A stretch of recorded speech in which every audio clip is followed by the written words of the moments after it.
सुदामा की कृष्ण भक्ति, प्रेम, त्याग और अटूट विश्वास की कहानी। सुदामा और कृष्ण की मित्रता। सुदामा और कृष्ण बचपन के दोस्त थे। गोकुल में पले बड़े इन दोनों ने गायों को चराते हुए और मस्ती करते हुए कई यादें बनाई।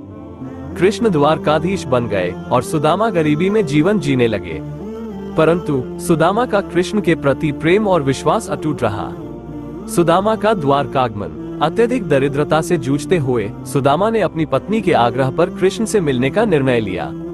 उनके पास भेंट के लिए केवल मुट्ठी भर चावल ही थे। संकोच करते हुए सुदामा द्वारका पहुंचे और कृष्ण के महल के द्वार पर खड़े हो गए। कृष्ण का प्रेम और स्वागत। कृष्ण को सुदामा के आगमन का पता चला और वे दौड़कर उनसे मिलने आए।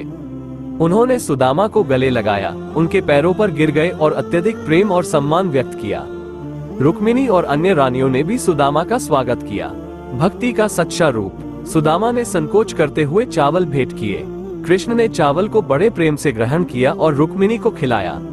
सुदामा को आश्चर्य हुआ कि कृष्ण ने इतना साधारण भोजन क्यों स्वीकार किया। कृष्ण ने समझाया कि सच्चा भक्त भेंट में नहीं बल्कि प्रेम और भक्ति में अर्पित भावना में निहित होता है। सुदामा का परिवर्तन। कृष्ण ने सुदामा को अपार धन दौलत और वैभव प्रदान किया। सुदामा का जीवन पूरी तरह बदल गया, परंतु सुदामा का उपयोग अहंकार दिखाने के लिए नहीं बल्कि दूसरों की मदद करने और परोपकार करने के लिए किया। सुदामा की भक्ति की शिक्षा।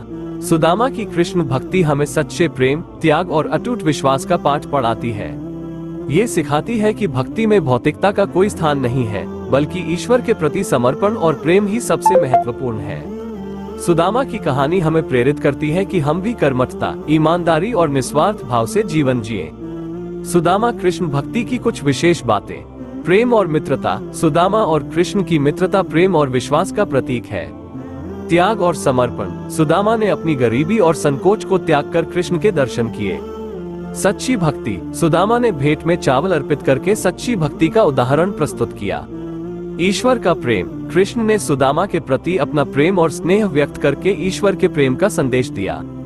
परिवर्तन और मुक्ति। सुदामा को धन दौलत मिलने के बाद भी उनका चरित्र नहीं बदला और उन्होंने इसका उपयोग दूसरों की भलाई के लिए किया। निष्कर्ष। सुदामा कृष्ण भक्ति की कहानी सदैव प्रासंगिक रहेगी।